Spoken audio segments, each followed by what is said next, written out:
So this afternoon, I would like to share with you, we're going to go back to the beginning, obviously, because that has been our theme for the past several weeks.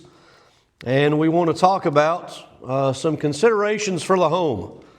And specifically, as these considerations deal with husband and wife, we'll probably expand the principles a little bit beyond just husband and wife, but we do want to make, as I said, five, if we can get there, if I can get there, five considerations for the home. So let's dive in. Number one, let's talk about God's created order.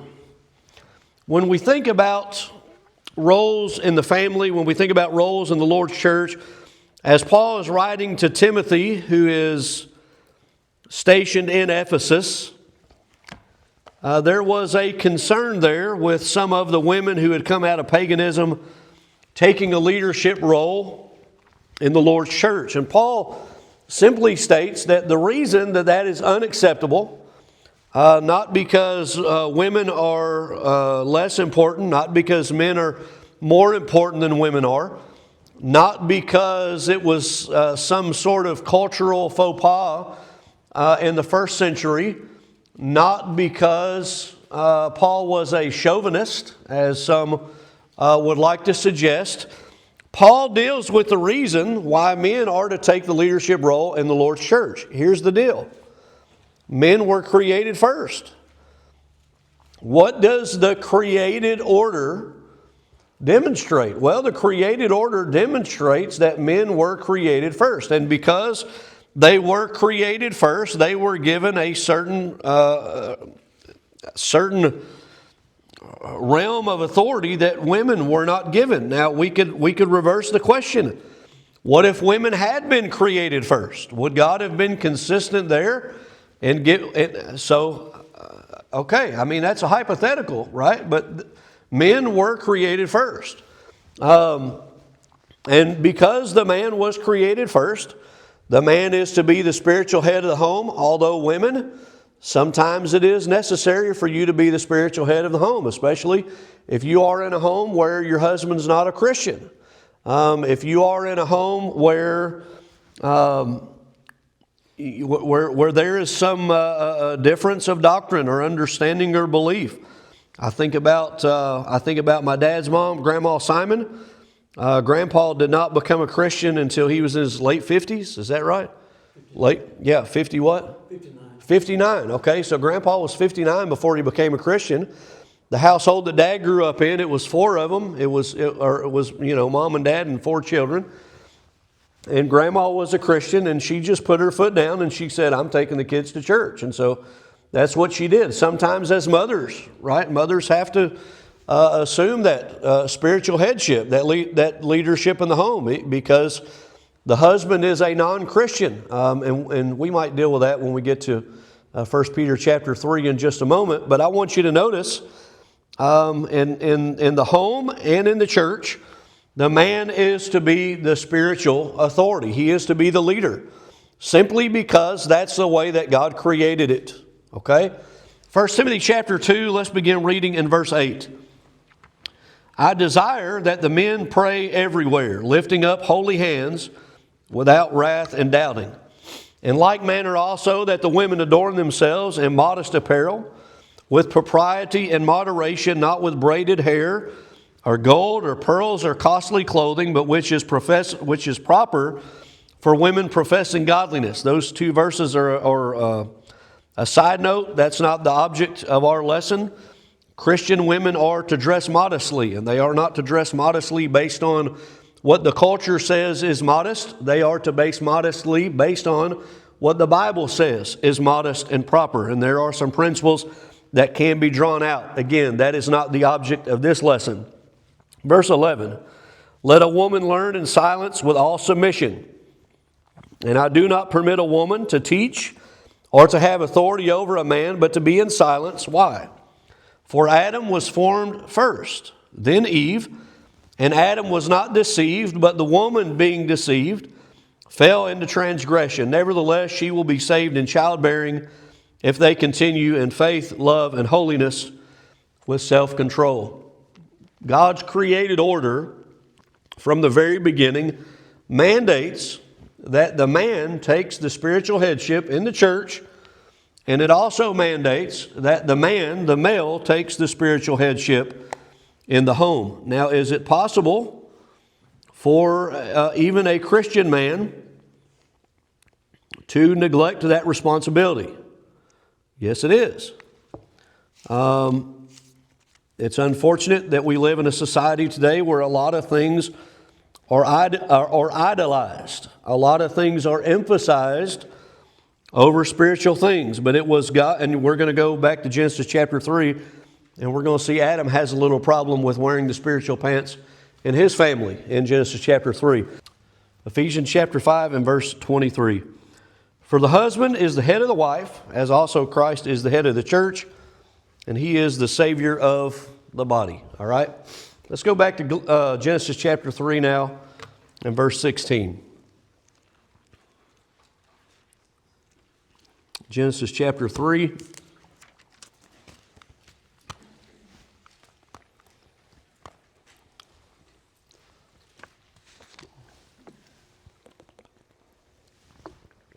Somewhere in between Genesis 2 and Genesis chapter 3, the woman assumed the role of the man. She thought she could do the job better than Adam could. She places herself as the spiritual leader, as the spiritual authority. And what happens? Well, sin is ushered into the world. In the curse that Eve is given in Genesis chapter 3, notice in verse 16, to the woman he said, I will greatly multiply your sorrow and your conception. In pain you shall bring forth children. Your desire shall be for your husband, and he shall rule over you. What's the desire talking about there? This is not some sort of sexual desire.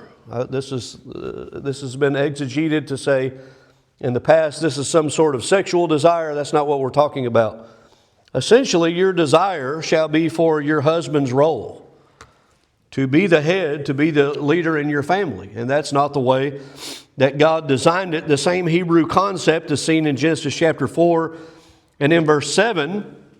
When God speaks to Cain, if you do well, will you not be accepted? And if you do not do well, sin lies at the door, and its desire is for you, but you should rule over it. Same language used in Genesis chapter 3:16 and Genesis chapter 4 and verse 7. And again, ladies, this is not because you are unimportant. This is not because you have a lesser amount of smarts or common sense than your husband does. It's not anything like that. It's simply that when God created all things, He created men as the authority. He gave men the authority. So we see that and we recognize that. God could have created the order in any way He desired to create it. And He created men first, and because of that, there is inherent authority there. Now, number 2, let's talk about the word commitment. And let's go to Matthew chapter 19. So one consideration is the created order. Another consideration is commitment. The religious leaders, the Pharisees, come to Jesus testing Him. In Matthew 19 and verse 3, is it lawful for a man to divorce his wife for just any reason? Just for the way I like to word this here is, we might say something like, is it lawful for a man to divorce his wife just for any old reason? And Jesus doesn't say you can divorce your wife for any reason. That's not what He says in Matthew chapter 19, right? In Matthew chapter 19, where does Jesus go? He goes all the way back to the beginning. He goes back to the first marriage that Dad talked about this morning. That God brought the woman to the man, gave her away. Look at verse 4. And He answered and said to them, have you not read that He who made them at the beginning made them male and female? We could talk about that. right? He didn't create the male and male. God could have created any number of things for Adam. He could have said, here are two wives. Take your pick and have a greater wife and a lesser wife. Multiple wives. He could have said, I create Adam and now I create another man for Adam. That's not what he did. But God created a man and he created a woman. At the end of the day, if there was a spat between Adam and Eve, they both had to come back together in the Garden of Eden because they were the only two. Well, what are you going to do? You're going to go out and find another woman? That's not the way that God designed it from the very beginning. Okay? And so Jesus reminds us that's how God created him. Look at verse 5. And for this reason, a man shall leave his father and mother and be joined, or Old King James, cleave unto his wife. I did a word study on that. We would probably translate that. The two of them would be glued together. Don't you like that? I've got a pair of Doc Martens I got to go home and glue back together. I'd never, spending the money on Doc Martens, you never have to think you'd have to glue the dude back together. But you've got to glue the sole back on. All right, and so hopefully when that shoe goo, when that rubber meets the one side and it meets the other side, that's going to come together and it's going to be glued together. And you don't have to worry about that because right now it is a serious tripping hazard. But we understand what it means to be glued together, right? You ever been, you've been doing a project and you get super glue on your fingers? And maybe you get super glue on two fingers and then you're in a big world of hurt there. That's literally what that idea means, to cleave together. They were going to be joined together. They'll be glued together. Now, notice this. So then they are no longer two, but one flesh. Therefore, what God has joined together, let not man separate. God does the joining, but it's oftentimes men that do the separating, right? You can go back and study history of the United States. It started in 1969. Then Governor Ronald Reagan was governor of the state of California. And his first wife wrote on the divorce paper that the reason she wanted to get divorced from Governor Reagan was for mental cruelty. And so he decided he would not subject anyone to the embarrassment of what a disenchanted spouse might write on a divorce paper. And so beginning in 1969, in the state of California, Governor Reagan signed into law something that you and I know today as no-fault divorce. And it seemed that one by one, state by state, that passed from California to all the other 50 states of the Union. And in the state of Missouri, it's rare. It's fair. And honey, when you see this on my computer, I was just researching for the lesson. It's not because I'm looking at, it's pretty easy in the state of Missouri to get divorced. I mean, you just go and 30 days, you sign papers, and about 30 days later, you get divorced. Other states, there's a separation. There's a 6-month separation period. But isn't it oftentimes that it's man that does the separating? God has joined us together in a marital union, and it's oftentimes man that does the separating. So consider the created order. Consider the commitment that we should have toward one another, that we are joined, we are glued together. Number 3, what we find in the home or what we find in marriage specifically is companionship. All right? Go back to Genesis chapter 2.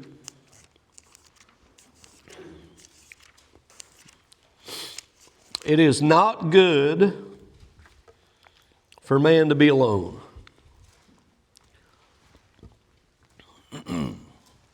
Notice in the text in Genesis chapter 2, beginning in verse 18, and the Lord God said, it is not good that man should be alone. I will make him a helper comparable to him, compatible to him. And isn't it interesting that God created male and female, right? So we can talk about the idea of companionship, but also within that idea of companionship, it's the idea of a complementary relationship. that a man has certain strengths that a woman doesn't have, and a woman has certain strengths that a man doesn't have. The illustration I always like to use in my preaching is when your child, you may be on a skateboard or climbing a tree or riding a bike and you fall down, you have a little wreck and you get a little boo-boo and you scrape your knee up, and who do you run to? You probably don't run to Dad. Because Dad's probably going to say, hey, tough it up, buttercup. Right? Dad's probably going to say, boy, rub some dirt on it, Dad's probably going to say something like, real men don't cry. And so you go to Mom, and Mom's got and for me it was the Bactine spray. When I was a little guy, you get the Bactine spray out, and Mom said, this is not going to hurt. And it hurt, But anyway, so there are pros and cons of men and women. Men and women complement each other. God created two distinct, specific genders that are meant for companionship, that are meant to be comparable to one another. Let's go to Malachi chapter 2 and verse 14.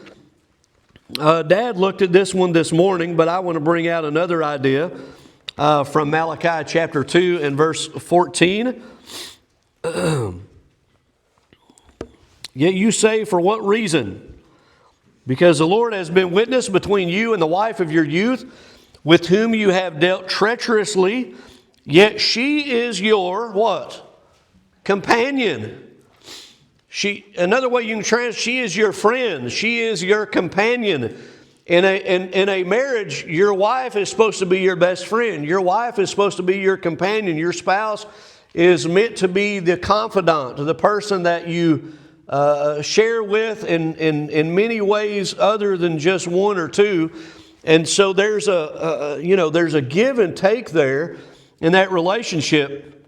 In a beautiful passage in 1 Peter chapter 3, Peter talks about the woman who is married to a non-Christian and ungodly man. And first of all, this is a great text.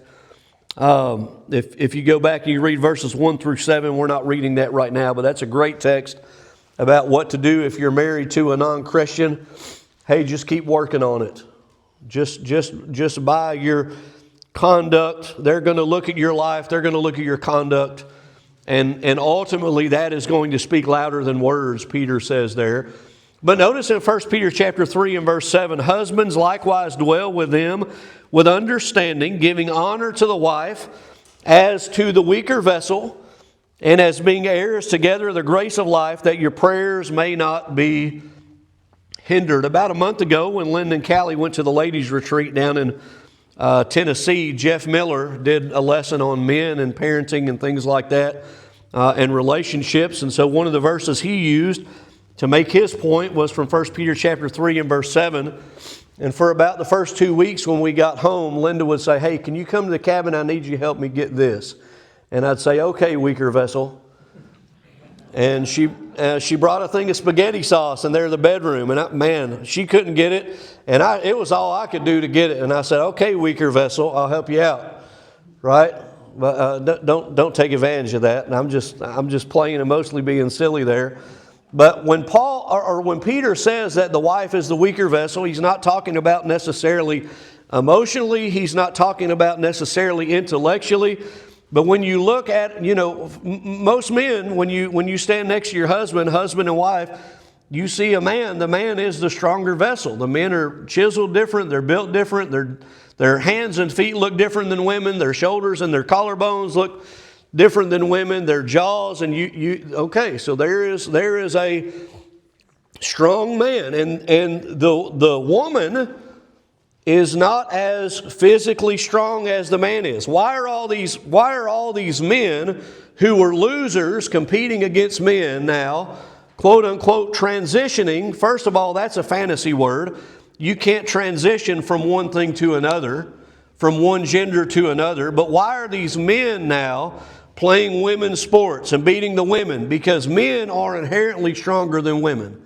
Men are inherently bigger, they jump higher, they run faster, they open pickle jars quicker than women.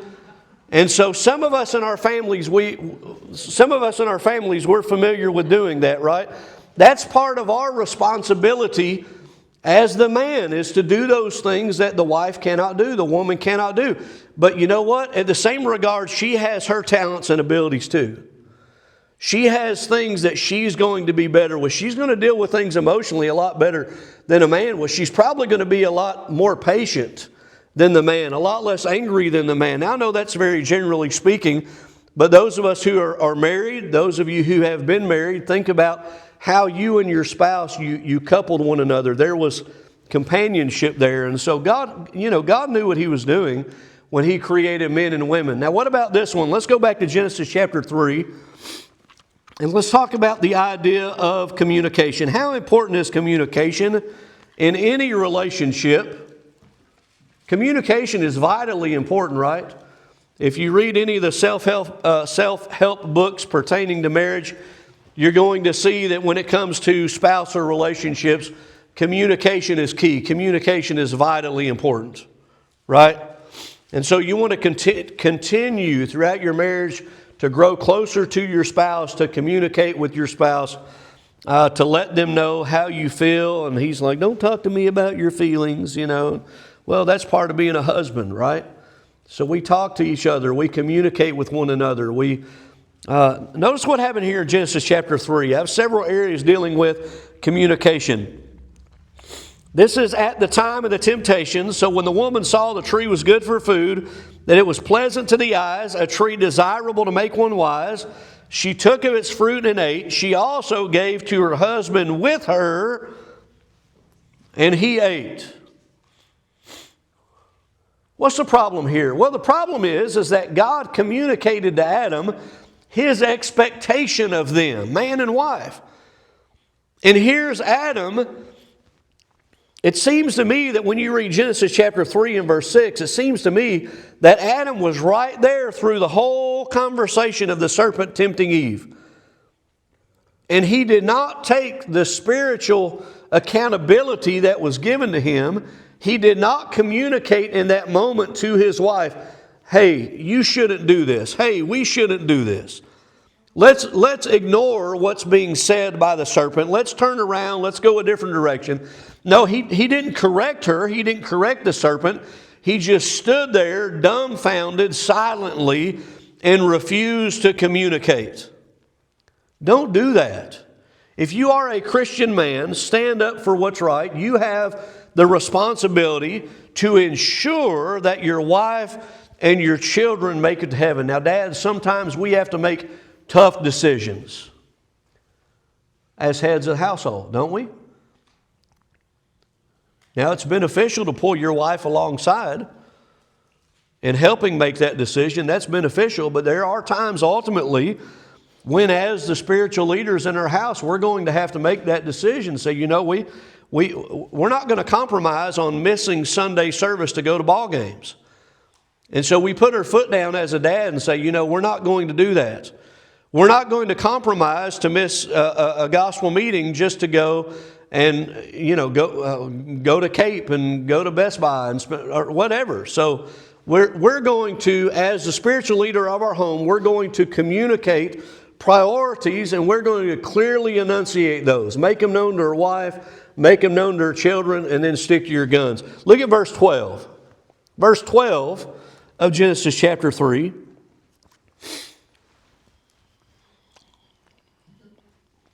Don't make excuses for your actions. This falls under communication, right? Assume responsibility for your own actions. Whose fault was it that Adam sinned? Well, it was God's fault. Because God created the woman, and God gave Eve to Adam, and He said, look, God, this woman you created, it's her fault. It's her fault and it's God's fault, but Adam did not take responsibility for his own actions. Men, take responsibility for your own actions. Jump down to verse 20. Now it's interesting when you jump down to Genesis chapter 3 and verse 20. At the end of chapter 2, Adam was naming all the animals.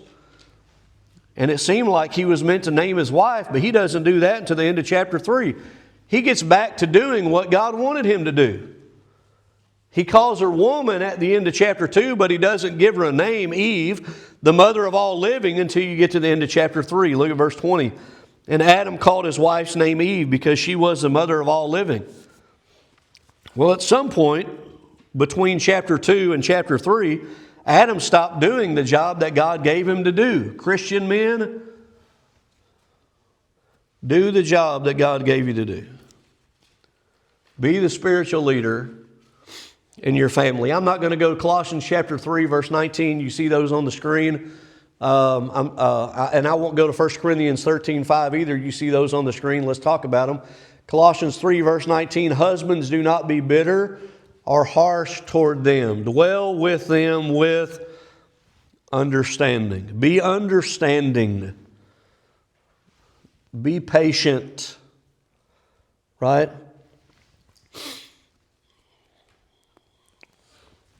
I get better at it, I think, the longer I've been married. But when Linda and I first started dating, I didn't understand her because I don't think like a woman. I think like a man. And if I think like a woman, then there should be some concern there, right? But how do we get to know one another? How do we understand one another better? We communicate. We spend time with each other.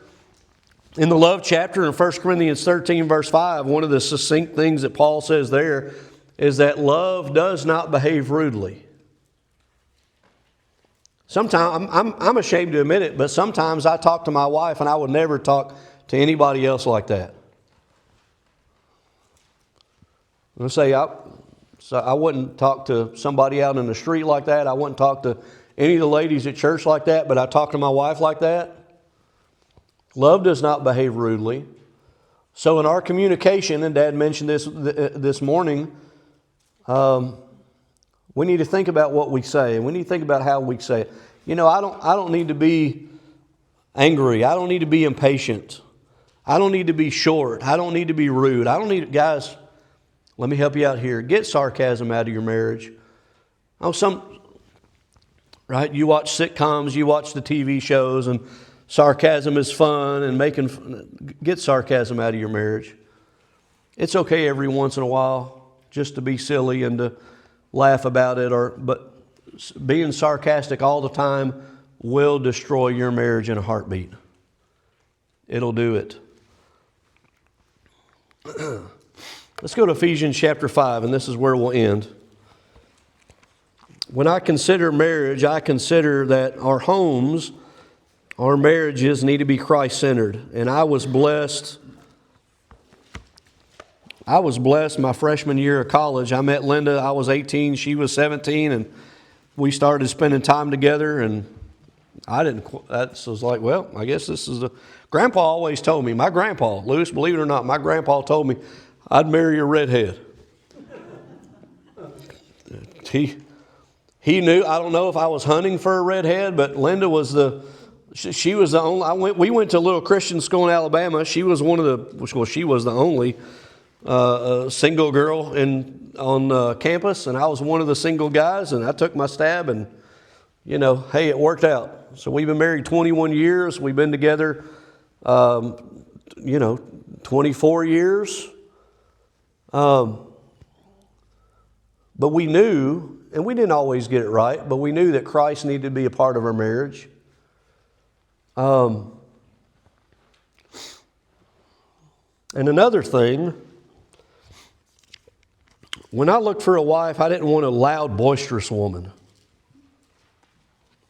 That's not what I wanted. That's what our society says that you need to be today in order to be seen, in order to be heard. You need to be a loud and boisterous woman. Well, what if you're a woman who loves the Lord? And what if you're a woman who loves your children? And what if you're a woman who prioritizes godly things in your life? Our society doesn't like those kind of women. What if you are a woman who's in subjection to her husband, and you're going to submit to him, and you're going to go along with his will, even when you might let him know, hey, I disagree, but let's go ahead and do it your way, and then after that doesn't work, we can do it my way, right? I mean, sometimes that's what you do. It's a give and take. It's a learning. And so you see here the idea of submission. Wives are to submit. And then you see why. For the husband is the head of the wife, as Christ is the head of the church. Therefore, just as the church is subject to Christ, so let the wives be their own husbands in everything. Husbands, love your wives, just as Christ also loved the church and gave himself for her, that he might sanctify and cleanse her with the washing of water by the word, that he might present her to himself a glorious church, not having spot or wrinkle or any such thing, but that she should be holy and without blemish. That word love is the Greek word agape. And that agape love is a selfless, sacrificial love. I'm going to put her needs and her desires first. And at the other side of that, she's going to see to it that she submits to her husband and that she respects him. And so you have a beautiful relationship where you have mutual love and where you have mutual respect. You have a beautiful relationship where you have mutual submission to one another. You have a beautiful relationship where she recognizes the need for companionship and he recognizes the need for companionship, and they're not going to go outside the marriage to get what they need, but they're going to stay within the confines of what God has created. Imagine if we as God's people, if we want to fix our country, it starts in the home. It starts in our families, demonstrating to the world that God's model of marriage and family and home is the best way. And can we demonstrate that to our children? Those of you who are older and you have grandchildren, can you demonstrate that to your grandchildren? And I think it's okay to be honest. I think it's okay to say, hey, look, we've had tough times in our marriage. There are times when, look, life is not a Disney princess movie, right? And there are times when it gets difficult. But what do? You continue to love each other, and you work through it, and you communicate, and you make Christ the center of your marriage. And you can be generic in talking to your children, but there are times when marriage is tough. But there are also times when it's joyful and it's beautiful. And Linda and I have inside jokes that nobody else has, and it's just, aren't times like that when you're laughing and having fun with one another? Aren't those great times? If you try to take that away from your spouse and you do that with somebody else, they think you are a kook. But you have that relationship with your spouse that you've been building on. I want to continue to encourage you to build on that relationship, to honor God in your marriage, honor God in your family, communicate with one another, be Christ-centered in what you say and what you do. Recognize that from the very beginning there was a created order. And that's why we do what we do in following the Bible, because there was a created order from the very beginning. We're going to sing a song of invitation. If you're here this afternoon, you've never become a Christian, we like to encourage you to make that decision. If you need prayer this afternoon, we'll pray for you while we stand and sing.